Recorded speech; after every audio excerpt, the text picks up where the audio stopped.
Welcome to fair media. ఇవాళ మీతో share చేసుకోవాలనుకున్నటువంటి అంశం Chetti Muralidhar Rao, chief engineering, chief irrigation department.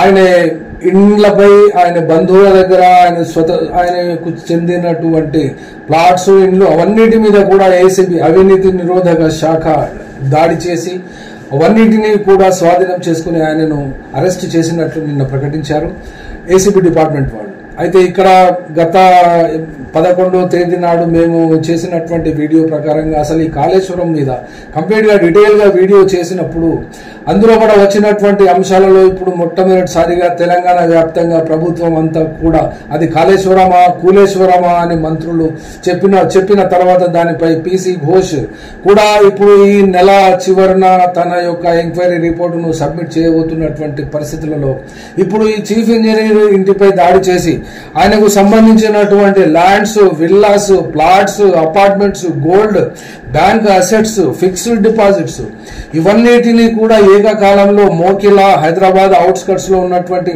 భూములు, బంజారా హిల్స్, యూసుఫ్గూడ, కోకాపేట్, బేగంపేట్, కోదాడ్ మరియు వరంగల్, కొండాపూర్, ఇన్ని ప్రాంతాలలో వాళ్ళ యొక్క బంధువుల దగ్గర మరియు అతని యొక్క కుమారుడు కడుతున్నటువంటి అపార్ట్మెంట్స్ పై కూడా విచారణ చేసినారు నిన్న ఏసీబీ వాళ్ళు. అయితే ఇక్కడ చెప్పుకోవాల్సినటువంటి అంశం ఏంటంటే, సహజంగా ఒక ఉద్యోగి అయితే రిటైర్మెంట్ అయిన తర్వాత కూడా ఏదో ఒక టైంకి ఒక 2 సంవత్సరాల వరకు అతడు ఉద్యోగానికి బాధ్యుడుగానే ఉంటాడు. అక్కడ ఏదైనా చెప్పవలసి వస్తే ఖచ్చితంగా ఆ యొక్క అధికారులు ఏసీబీ వాళ్ళు రేట్ చేసే అవకాశం ఉంటుంది. కానీ ఇక్కడ కాళేశ్వరం యావత్తు ప్రాజెక్టు మొత్తమే ఎంక్వైరీలో ఉన్న తర్వాత ఆధారాలు ఎక్కడ, ఆధారాలు మేమేం చేయలేదు అని సవాళ్లు విసురుతున్నటువంటి వాళ్ళు ఇవాళ అనగా గత ప్రభుత్వంలో ఉన్నటువంటి కాళేశ్వరం ప్రాజెక్టు కట్టినటువంటి సందర్భంలో అది ఉపయోగమా నిరుపయోగమా అనేటువంటి చర్చను పక్కన పెడితే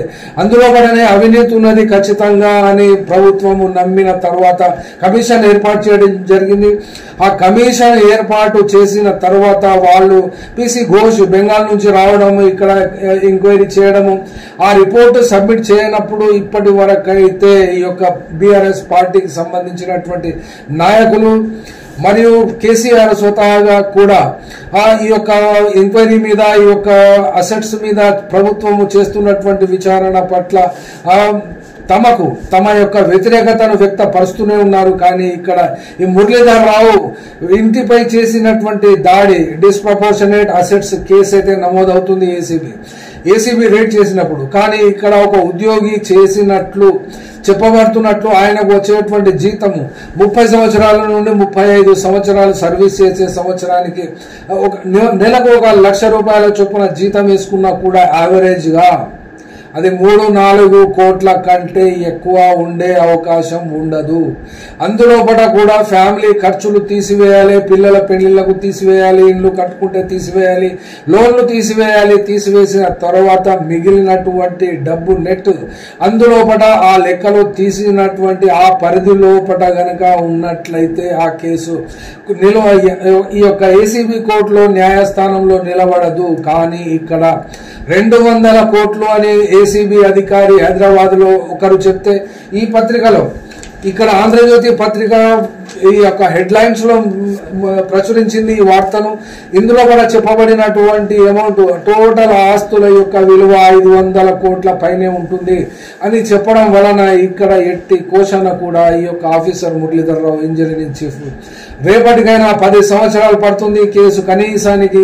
ఎందుకనంటే ఈ 10 సంవత్సరాల తర్వాత ఏమి తేలుతుంది ఏమి తెలియలేదు అనేది విషయం అయితే పక్కన పెడితే, ఒక ఉద్యోగి కాబట్టి అతనిపై ఇక్కడ ఏసీబీ వాళ్ళు, ప్రభుత్వమే కానీ ఎవరైనా కానీ యాక్షన్ తీసుకున్నారు, అతన్ని అరెస్ట్ చేశారు. 4 రోజుల వరకు అతనికి బెయిల్ అయితే రాదు. కానీ మిగిలినటువంటి రాజకీయ నాయకుల పరిస్థితి ఏమిటి అనబడేటువంటి ప్రశ్న ఇక్కడ బరాబరిగా వస్తూనే ఉన్నది. ఎందుకంటే కాళేశ్వరము ప్రాజెక్టులో జరిగినటువంటి అవినీతి మీద అక్కడ అన్ఫేవర్ చేసినటువంటి డబ్బు విలువ 2000 కోట్ల పైబడే ఉంటుందని కాంప్ట్రోలర్, ఆడిటర్ జనరల్ చేసినటువంటి ఆ యొక్క రిమార్క్స్ ఆ యొక్క రిపోర్టు ఆధారంగా మేము 11వ తేదీన చేసినటువంటి వీడియోను కంప్లీట్ గా డీటెయిల్ గా మేము అన్ని వివరాలు అందులో కూడా చెప్పడం జరిగింది. దయచేసి మీరు చూడాలనుకుంటే చూడవచ్చు. కానీ ఇక్కడ చెప్తున్నటువంటి అంశం, ఒక చీఫ్ ఇంజనీర్ స్థాయి గల స్టేట్ అధికారిని అరెస్టు చేయడం, అతని పట్ల ఆస్తులను సీజ్ చేయడము, జప్తు చేయడం, కాన్ఫిస్కేట్ చేయడం, అవి కోర్టులోకి పోయిన తర్వాత ఏమవుతుంది ఏంటి అంటే 10 సంవత్సరాలు వచ్చే తర్వాత ఒక డికేడ్ టైం పడుతుంది ఆ తేలే వరకు. కానీ ఇక్కడ రాజకీయంగా మంత్రిత్వ శాఖలు నిలిపినటువంటి వాళ్ళు కానీ ముఖ్యమంత్రులు కానీ వాళ్ళ ప్రమేయం లేకుండానే ఈ యొక్క చీఫ్ ఇంజనీర్ కు 500 కోట్ల పైబడే ఆస్తులు ఉన్నాయి అంటే మరి ఇది ఒక కాళేశ్వరం ప్రాజెక్ట్ లోనే సంపాదించినటువంటి డబ్బా లేకుంటే సర్వీస్ మొత్తంలో సంపాదించినటువంటి డబ్బా అనే లెక్క మట్టుకి ఈ యొక్క వివరాలను ఏసీబీ వాళ్ళు మాత్రమే ఛార్జ్ షీట్ ఫైల్ చేసిన తర్వాత మాత్రమే తెలిసే అవకాశం ఉంటుంది. కానీ ఇక్కడ రాజకీయ నాయకులను ఈ యొక్క కేసులో ఇప్పటి వరకైతే వదిలిపెట్టినట్టుగా కనబడుతున్నది.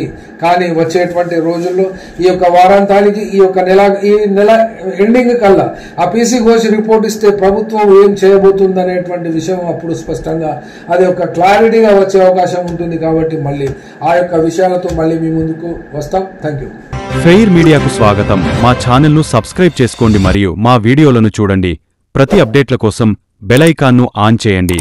మేము నిజమైన మరియు ఫెయిర్ వార్తలు మరియు రాజకీయ అప్డేట్లను అందిస్తాము.